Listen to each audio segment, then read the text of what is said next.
ঘুমের মধ্যে নেমে আসে মৃত্যু। তারাপীঠ হোটেলে অগ্নিকাণ্ডে মৃতের সংখ্যা বেড়ে আর 5 জনই মেঘালয়ের। অন্নপূর্ণা যোজনার টাকা পাচ্ছেন 1.45 কোটি। খারিজ 17 লক্ষের আবেদন। কেন বাদ পড়ল নাম? ফের ফর্ম পূরণ কোথায়, কিভাবে? পুলিশের হাত বাধা নেই। 3 বিধায়কের স্বাক্ষর জাল প্রমাণিত। সই জাল কাণ্ডে অভিষেককে নিয়ে বিরাট নির্দেশ আদালতের। সিজেপি কর্মীর বাবাকে পিটিয়ে খুনের অভিযোগ। ইন্দাসে নিহতের বাড়িতে নেতা আশুতোষ। শেষ দেখে ছাড়বো, হাফিজকে জড়িয়ে সান্ত্বনা। ফের আইএসআই যোগ। দিনহাটায় পাকিস্তানি গুপ্তচর সন্দেহে এসটিএফের জালে আরো এক। কংগ্রেস নেতা আনিসুর রহমান ও তার মেধাবী ছেলের হত্যাকাণ্ড। নাকাশিপাড়ায় এসে বিস্ফোরক অভিযোগ তুললেন অধীর চৌধুরী। মমতা নয়, নেতাজি ক্ষুদিরাম ব্যানার বদলে প্রতিষ্ঠা দিবসে বড় বার্তা দিতে চলেছে তৃণমূল ছাত্র সংগঠন। তারাপীঠে পুজো দিতে এসে মর্মান্তিক পরিণতির শিকার হলেন দূর দূরান্ত থেকে আগত পর্যটকেরা। এদিন সকালে তারাপীঠ থানা সংলগ্ন একটি বেসরকারি হোটেলে হঠাৎ এসির এনসিপি থেকে শর্ট সার্কিটের ঘটনায় একাধিক পর্যটক অগ্নিদগ্ধ হয়ে মারা যান। এই দিন ভোর 4:30 নাগাদ এই ঘটনাটি ঘটে। আগুনের পরিমাণ এতটাই হোটেলের মধ্যে ছড়িয়ে যায় যে হোটেলের আবাসিকেরা বেরোতে হিমশিম খেয়ে যায়। এই ঘটনার পরেই সকাল থেকে দমকল বাহিনী এবং পুলিশ প্রশাসনের আধিকারিকেরা দফায় দফায় অভিযান চালায়। ঘিরে রাখা হয়েছে গোটা হোটেল চত্বর। ঘটনাস্থলে উপস্থিত হয় বীরভূম জেলা পুলিশের সুপার বিদিত রাজবুন্দেস। পুলিশ প্রশাসনের তরফ থেকে পাওয়া তথ্য অনুযায়ী উদ্ধারপ্রাপ্ত ও জীবিত অবস্থায় রয়েছে মোট 28 জন। এর পাশাপাশি আরো মোট 7 জনকে উদ্ধার করা হয়, যারা বর্তমানে রামপুরহাট মেডিকেল কলেজ এবং হাসপাতালে চিকিৎসাধীন রয়েছেন। এর পাশাপাশি সব থেকে গুরুত্বপূর্ণ যে তথ্য, যেটা সকাল থেকেই জানা যাচ্ছিল যে 7 জন মারা গেছে, সেখানেই বর্তমানে জানা যাচ্ছে মোট 8 জনকে উদ্ধার করা হয়, যারা বর্তমানে মৃত বলে ঘোষিত। সেই 8 জনের নাম রাজেন্দ্রনাথ, বাড়ি মেঘালয়; আশানাথ, বাড়ি মেঘালয়; বুরান মাদাক, বাড়ি মেঘালয়; শিবরাজ মাদাক, বয়স 10 বছর, বাড়ি মেঘালয়; আউসনাথ মাদাক, বাড়ি মেঘালয়, বয়স আনুমানিক 8 বছর। অর্থাৎ মোট 5 জনের বাড়ি মেঘালয়। এর পাশাপাশি আরো 3 জন মারা গিয়েছে, যাদের বাড়ি আলিপুরদুয়ার বলেই জানা যাচ্ছে, যাদের নাম কামাল রায়, বাড়ি আলিপুরদুয়ার; অমিত পাল, বাড়ি আলিপুরদুয়ার; সুবীর সাহা, বাড়ি আলিপুরদুয়ার। তবে কেমন ছিল সেই মুহূর্ত যখন আগুন গ্রাস করে বেসরকারি হোটেলটিকে? প্রত্যক্ষদর্শীরা জানাচ্ছেন, ঘুম ভেঙে বাইরে চিৎকার শুনে ঘরের দরজা খুলতে গিয়েছিলেন তারা, কিন্তু দরজা খুলতেই আগুনের লেলিহান শিখা ধেয়ে আসে ঘরের ভেতর, যেন আগুন গিলতে এসেছিল সকলকে। সঙ্গে সঙ্গে কোন রকমে সেই দরজা তারা বন্ধ করে দেন, কিন্তু ঘরের ভেতরে জানলাও নেই।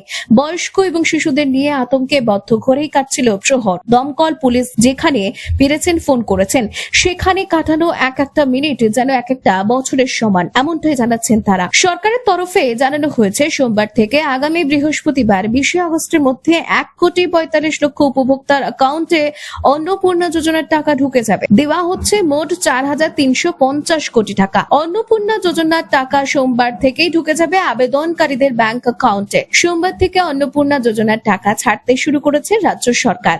নথি যাচাইয়ের প্রক্রিয়ায় প্রাথমিকভাবে 17 লক্ষ আবেদন বাতিল হয়ে গিয়েছে। নবান্ন থেকে সোমবার সাংবাদিক বৈঠক করে এমনটাই জানিয়েছেন রাজ্যের স্বাস্থ্য প্রতিমন্ত্রী সুমনা সরকার এবং তথ্য ও সংস্কৃতি দপ্তরের প্রতিমন্ত্রী পূর্ণিমা চক্রবর্তী। ছিলেন নারী ও শিশু কল্যাণ দপ্তরের সচিব মৌমিতা গোদারাও। যাদের নাম বাদ পড়েছে তারা অনলাইন মাধ্যমে ফের আবেদন করতে পারবেন। সরকারের তরফে জানানো হয়েছে, সোমবার থেকে আগামী বৃহস্পতিবার 20 আগস্টের মধ্যে 1,45,00,000 উপভোক্তার অ্যাকাউন্টে অন্নপূর্ণা যোজনার টাকা ঢুকে যাবে। দেওয়া হচ্ছে মোট 4,350 কোটি টাকা। প্রাথমিকভাবে 1,62,00,000 আবেদন যাচাই করা হয়েছে। সেখান থেকে 17 লক্ষ বাতিলের পর সংখ্যাটা দাঁড়িয়েছে 1,45,00,000। তবে 10 জুলাই পর্যন্ত আরো আবেদন জমা পড়েছিল। ওই সময়ের মধ্যে মোট আবেদনের সংখ্যা 1,80,00,000। বাকিদের নথি যাচাইয়ের প্রক্রিয়া চলছে। কেন এত আবেদন বাতিল হয়ে গেল? নবান্ন জানিয়েছে, অধিকাংশ ক্ষেত্রেই আধার কার্ডের নম্বরের সঙ্গে ব্যাংক অ্যাকাউন্টের সংযোগ খুঁজে পাওয়া যায়নি বলে আবেদন বাতিল হয়েছে। 17 লক্ষের মধ্যে অন্তত 10 লক্ষ আবেদন এই কারণে বাতিল করে দেওয়া হয়। এছাড়া সরকারি কর্মচারী হওয়ায় বা আয়কর দেওয়ার কিছু আবেদন বাতিল হয়েছে। মন্ত্রী জানিয়েছেন, 11 জুলাই থেকে 31 জুলাই পর্যন্ত অন্নপূর্ণা যোজনায় যারা আবেদন করেছেন তাদের নথি যাচাই চলছে। সেই প্রক্রিয়া সম্পন্ন হতে 30 সেপ্টেম্বর পর্যন্ত সময় লাগতে পারে। তারা তারপর টাকা পাবেন। যাদের নাম প্রকল্প থেকে বাদ পড়লো তারা তারপরে ফের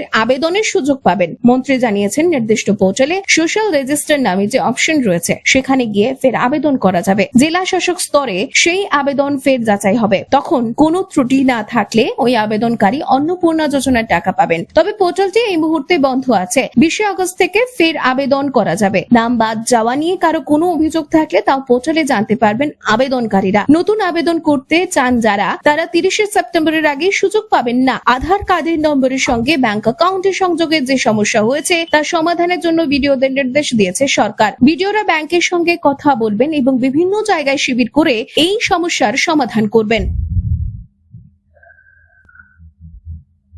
বিধানসভা সইজাল কাণ্ডে বিরাট আপডেট। স্বাক্ষর জাল মামলায় আদালতের রিপোর্ট দিল রাজ্য। রিপোর্টে উল্লেখ 70 জন বিধায়ক স্বাক্ষর করেছেন, তার মধ্যে 3 জনের স্বাক্ষর জাল বলেই ফরেনসিক পরীক্ষায় প্রমাণিত হয়েছে। কিন্তু স্বাক্ষর জালের অভিযোগ রয়েছে 5 জনের ক্ষেত্রে। অ্যাডিশনাল অ্যাডভোকেট জেনারেল আদালতকে জানান, এখন তদন্ত করে দেখা হচ্ছে কার নির্দেশে এই জাল স্বাক্ষর করা হয়, সেখানে অভিষেক বন্দ্যোপাধ্যায়ের কোনো নির্দেশ ছিল কিনা। যার পরিপ্রেক্ষিতে বিচারপতি কৌশিক চন্দ্র রাজ্যের কাছে জানতে চান কতদিন লাগবে তদন্ত শেষ করতে।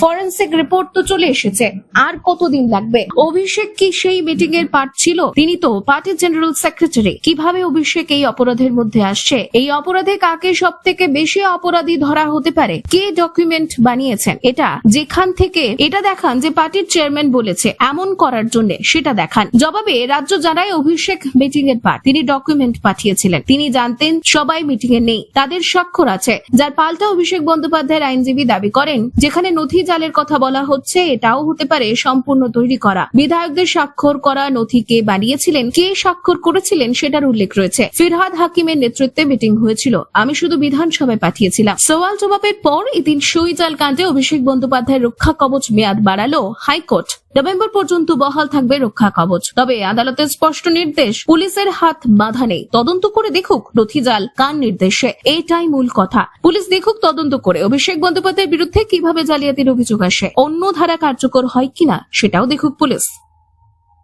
ইন্দাসে হামলার ঘটনায় নিহত শেখ মোহাম্মদ মফিকের বাড়িতে পৌঁছলেন সিজেপি নেতা আশুতোষ রাঙ্কা। নিহতের ছেলে শেখ আব্দুল হাফিজ এবং তার মা হাসিনা বেগমের সঙ্গে কথা বলেন তিনি। পরিবারের পাশে সবসময় থাকার আশ্বাস দেন আশুতোষ। পাশাপাশি এই ঘটনার শেষ দেখে ছাড়বেন বলেও জানান তিনি। নিহতের বাড়িতে গিয়ে পরিবারের সদস্যদের সঙ্গে কথা বলার সময় আবেগ ঘন পরিস্থিতি তৈরি হয়। আশুতোষ রাঙ্কা আব্দুল হাফিজ এবং তার মায়ের কাঁধে হাত দিয়ে জড়িয়ে ধরে সান্ত্বনা দেন। স্বজন হারানোর শোকে ভেঙে পড়া পরিবারের পাশে থাকার বার্তায় দেন তিনি। এদিন সিজেপি নেতা আশুতোষ রাঙ্কার পাশাপাশি উপস্থিত ছিলেন সিপিআইএম নেতা শতরূপ ঘোষ। তাদের সামনে কাঁদতে কাঁদতে ঘটনার কথা তুলে ধরেন আব্দুল হাফিজ। বাবাকে হারানোর যন্ত্রণা বলতে গিয়ে আবেগপ্রবণ হয়ে পড়েন তিনি। হাফিজ জানান, তার বাবা বাইরে থেকে হয়তো তাকে ভালোবাসা দেখাতেন না, কিন্তু ভেতরে ভেতরে তাকে খুব ভালোবাসতেন। বাবাকে হারিয়ে এখন কার্যত দেশে হারা আব্দুল হাফিজ কান্নায় ভেঙে পড়ে তিনি বলেন, বাবা ভালোবাসা দেখাতো না আমাকে, কিন্তু আমাকে ভেতরে ভেতরে অনেক ভালোবাসতো। এখন আমি কি করব জানি না। তার এই কথায় আরো আবেগঘন হয়ে ওঠে গোটা পরিস্থিতি। ইন্দাসের করিসুন্ডা গ্রামে হামলার ঘটনায় শেখ মোহাম্মদ মফিকের মৃত্যুর পর তদন্ত গ্রেপ্তারি শুরু করেছে পুলিশ। এর মধ্যে নিহতর বাড়িতে পৌঁছে পরিবারের সঙ্গে দেখা করলেন সিজেপি নেতা আশুতোষ রাঙ্কা। পরিবারের দাবি,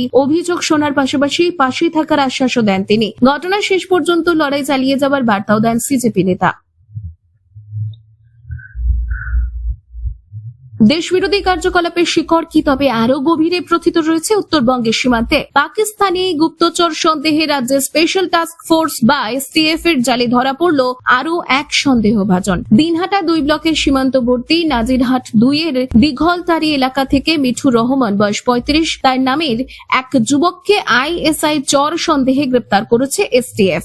ধৃতের বিরুদ্ধে ভারতীয় সিম কার্ড ব্যবহার করে সুকৌশলে পাকিস্তানে তথ্য পাচারের গুরুতর অভিযোগ উঠেছে। এর আগে দিনহাটা 2 ব্লকের সাহেবগঞ্জ ও নয়ারহাট সংলগ্ন সীমান্ত এলাকায় শুক্রবার গভীর রাতে বিশেষ অভিযান চালিয়ে পাকিস্তানি গোয়েন্দা সংস্থা আইএসআই এর চর সন্দেহে রশিদুল হক, নাসিরউদ্দিন ও সাইফুল নামে 3 যুবককে গ্রেপ্তার করেছিল এসটিএফ। সেই রেশ কাটতে না কাটতে এবার মিঠুর রহমানের গ্রেপ্তারি সীমান্ত এলাকায় চাঞ্চল্য বাড়িয়ে দিয়েছে। পুলিশ ও গোয়েন্দা সূত্রে জানা গেছে, গোপন সূত্রে পাওয়া পাকাপোক্ত খবরের ভিত্তিতেই দিঘলতারি এলাকায় হানা দিয়ে ওই যুবককে আটক করা হয়। প্রাথমিক জিজ্ঞাসাবাদ ও তার ডিজিটাল ডিভাইস খতিয়ে দেখার পরই তাকে গ্রেপ্তারের সিদ্ধান্ত নেন তদন্তকারীরা। এদিন মিঠুর রহমানকে দিনহাটা আদালতে তোলা হয়। আদালত সূত্রে জানা গিয়েছে, তার বিরুদ্ধে পাকিস্তানি চরবৃত্তি ছাড়াও জাল নোট পাচারের অভিযোগ রয়েছে। সীমান্তবর্তী কোচবিহার জেলার দিনহাটা মহকুমা বরাবরই স্পর্শকাতর এলাকা হিসেবেই পরিচিত। এর আগেও পার্শ্ববর্তী অঞ্চলগুলিতে এনআইএ এবং এসটিএফ এর অভিযানে আইএসআই চর গ্রেপ্তারের ঘটনা ঘটেছে। একের পর এক এমন দেশবিরোধী কর্মকাণ্ডে স্থানীয় যুবকদের নাম জড়ানোয় সাধারণ মানুষের মনে গভীর উদ্বেগ ও নিরাপত্তার প্রশ্ন দানা বাঁধতে শুরু করেছে। তাদের আসল নেটওয়ার্কটি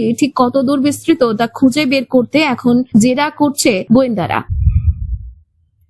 নদিয়ার নাগাশিপাড়ায় দলীয় কর্মী আনিসুর রহমান ও তার ছেলে আবু সুফিয়ানের নৃশংস হত্যাকাণ্ডের ঘটনায় ঘটনাস্থলে পৌঁছে রাজ্য প্রশাসন ও শাসক দলকে কড়া ভাষায় আক্রমণ করলেন প্রদেশ কংগ্রেস সভাপতি অধীর রঞ্জন চৌধুরী। তিনি জানান, আনিসুর দীর্ঘদিন ধরে এলাকার একজন বলিষ্ঠ কর্মী ছিলেন এবং নানা প্রতিকূলতার মধ্যে কংগ্রেসকে মজবুত করে রেখেছিলেন। অধীর বাবুর দাবি, এলাকাটিতে মানুষ যখন শাসক দল ছেড়ে কংগ্রেসে যোগ দেওয়ার ইচ্ছা প্রকাশ করছিল এবং আনিসুরের উপর ভরসা করছিল, ঠিক তখনই মূলত প্রধানের ক্ষমতা টিকিয়ে রাখার উদ্দেশ্যে এই খুনের ছক কষা হয়েছে। অধীরবাবু এই হত্যাকাণ্ডের পেছনে গভীর ষড়যন্ত্র এবং প্রশাসনের চরম ব্যর্থতার অভিযোগ তোলেন। তিনি প্রশ্ন করেন, অভিযুক্তরা যদি জেলেই বন্দী থাকে তবে কারাগারের ভিতরে বসে মোবাইল ব্যবহার করে কিভাবে বাইরে যোগাযোগ রাখা হলো এবং এই নারকীয় হত্যাকাণ্ডের নির্দেশ দেওয়া হলো। জেলখানার নিরাপত্তা ও নজরদারির গাফিলতি নিয়ে তীব্র ক্ষোভ উগরে দিয়ে তিনি বলেন, স্থানীয় পুলিশকে সম্ভাব্য বিপদের ইঙ্গিত দেওয়া সত্ত্বেও তারা কোনো সতর্কতামূলক পদক্ষেপ নেয়নি। আনিসুর রহমানের পাশাপাশি তার মেধাবী ছেলে যে উচ্চশিক্ষার জন্য ইংল্যান্ডে যাওয়ার প্রস্তুতি নিচ্ছিল, তাকেও যেভাবে নির্মমভাবে হত্যা করা হয়েছে তাকে চরম বর্বরতা বলে আখ্যা দেন তিনি। তার কথায়, এ ধরনের অপরাধ সমাজ কখনো মেনে নেবে না। পরিবর্তনের স্লোগান দিয়ে ক্ষমতায় আসা সরকার রাজ্যে আইন শৃঙ্খলার কি হাল করেছে তা নিয়ে প্রশ্ন তুলে তিনি দাবি করেন, রাজনৈতিক রং না দেখে অবিলম্বে আসল অপরাধীদের শনাক্ত করে দৃষ্টান্তমূলক শাস্তির ব্যবস্থা করতে হবে।